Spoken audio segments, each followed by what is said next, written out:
Assalamualaikum warahmatullahi wabarakatuh. Saya Sri Nur Hayati, MPM 04504620005023. Saya akan menjelaskan mengenai sistem reproduksi wanita. Yang pertama adalah sistem reproduksi wanita bagian luar. Nah, bagian atas ini yang ditunjukkan oleh nomor 1 bisa kita sebut dengan mons pubis. Nah, mons pubis ini adalah bagian menonjol yang meliputi bagian depan kemaluan atau simfisis pubis dan terdiri dari jaringan lemak. Fungsinya ini berperan dalam hubungan seks dan melindungi simfisis pubis. Kemudian yang ditunjukkan oleh nomor 2 ini, nah bagian atas ini ya, itu adalah vuluk dari klitoris. Nah, selanjutnya yang ditunjukkan oleh nomor 3 ini, bagian kecil ini, itu adalah klitoris. Nah, klitoris ini adalah tunggal atau organ yang sedikit menonjol dan mengandung banyak urat syaraf dan pembuluh darah. Nah, besarnya ini sebesar kacang hijau. Fungsinya ini sebagai sumber kenikmatan saat seks.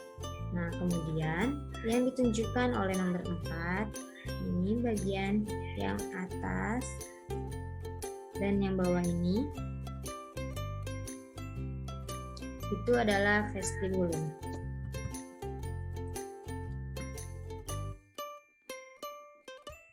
Vestibulum ini adalah rongga berbentuk seperti perahu atau lonjong dan dibatasi oleh labia minora.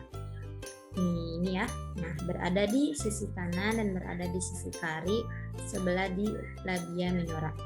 Fungsinya ini untuk mengeluarkan cairan yang berguna untuk melumasi vagina saat seks. Kemudian yang ditunjukkan oleh nomor 5 ini bagian terujung, itu adalah anus.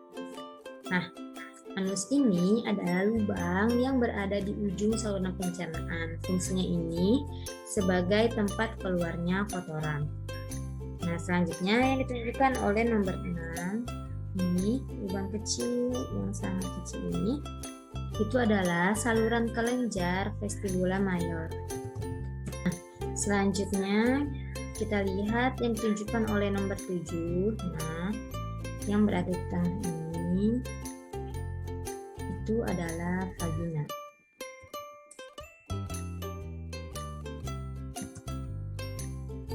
Nah, vagina ini adalah saluran yang berbentuk pipa atau tabung, memiliki panjang 6-7 cm.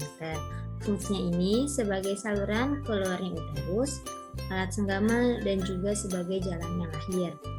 Dan yang kemudian yang ditunjukkan oleh nomor 8, nah ini ya. Nah, ini adalah hymen atau selaput darah. Nah, hymen ini adalah lapisan tipis dan menutupi sebagian besar introitus vagina, bersifat elastis dan kuat.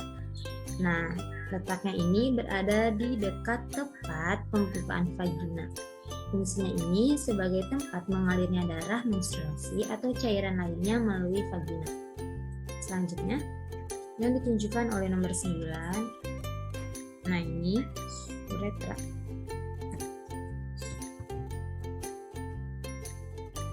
Nah, uretra ini adalah saluran yang berpangkal pada kandung kemih.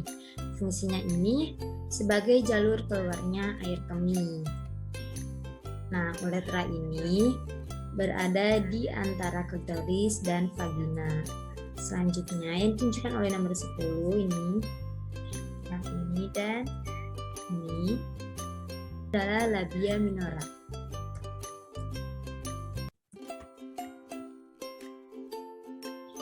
Nah, labia minora ini adalah lipatan kulit sebelah tengah labia majora.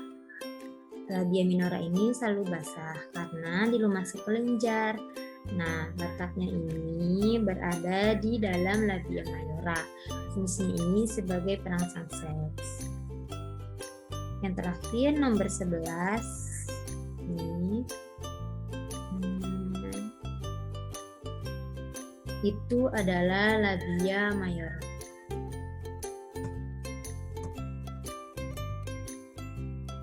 Nah, labia mayora ini adalah kulit yang tebal karena jaringan sebutannya banyak mengandung lemak. Berada di belakang commisura posterior. Fungsinya ini sebagai perangsang seks, yaitu sistem reproduksi wanita bagian dalam. Nah, yang pertama ini yang ditunjukkan oleh nomor pertama itu adalah ovarium. Nah, ovarium ini ada dua, yang berada di kiri dan yang berada di kanan. Terletak di fossa ovarica. Besarnya ovarium ini kurang lebih sebesar ibu jari tangan dengan ukuran 4 cm. Lebar dan tebalnya ini kurang lebih 1,5 cm. Fungsinya ini sebagai tempat pemasakan sel-sel germinal dan sumber produksi hormon-hormon. Dan kemudian yang ditunjukkan oleh nomor 2 itu adalah corpus luteum.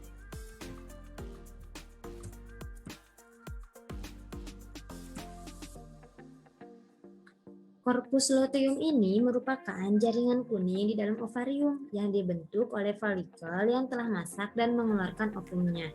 Nah, fungsi dari corpus luteum ini adalah untuk menghasilkan hormon progesteron. Kemudian, yang ditunjukkan oleh nomor 3, ini ya, bagian ini dan ini,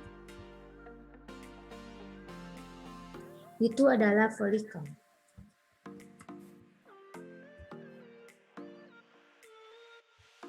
Nah, folikel ini terdiri dari oosit yang dikelilingi oleh sel granulosa. Terletak di dalam ovarium. Fungsi ini untuk menghasilkan estrogen.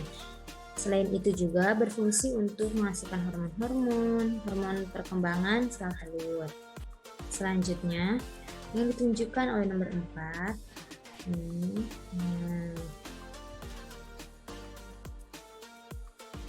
Itu adalah tuba Fallopi atau tuba uterina.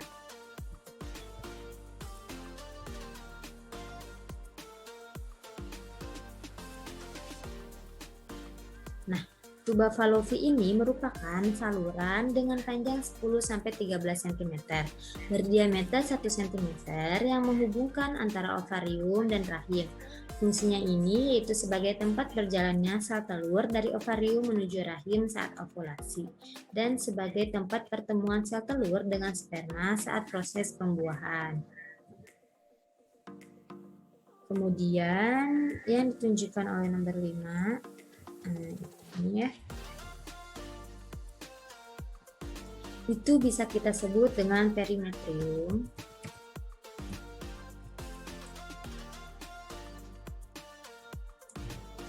Perimetrium ini merupakan lapisan terluar dari uterus. Nah, kemudian yang ditunjukkan oleh nomor 6. Nah, ini adalah endometrium.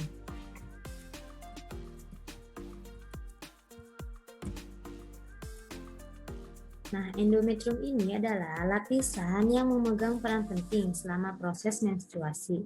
Dinding endometrium ini akan meluruh saat sel telur tidak dibuahi. Kemudian yang ditunjukkan oleh nomor 7 ini ya. Nah, itu adalah vagina. Nah, vagina ini adalah saluran berbentuk pipa atau tabung dengan panjang 6-7 cm. Fungsi ini sebagai saluran keluarnya uterus, alat senggama, dan juga jalan lahir. Kemudian yang ditunjukkan oleh nomor 8, ini ya. Nah, itu adalah cervix.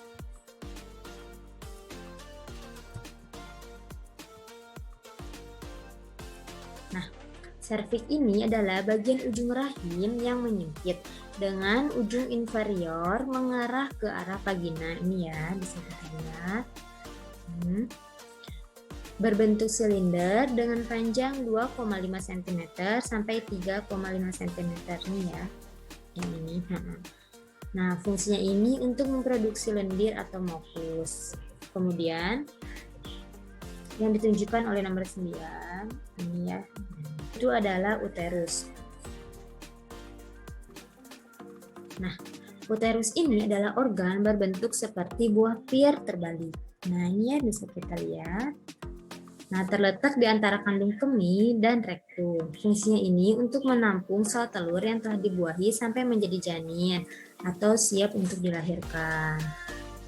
Nah, inilah penjelasan saya mengenai sistem reproduksi wanita, bagian luar dan bagian dalam. Kurang lebihnya mohon maaf. Wassalamualaikum warahmatullahi wabarakatuh.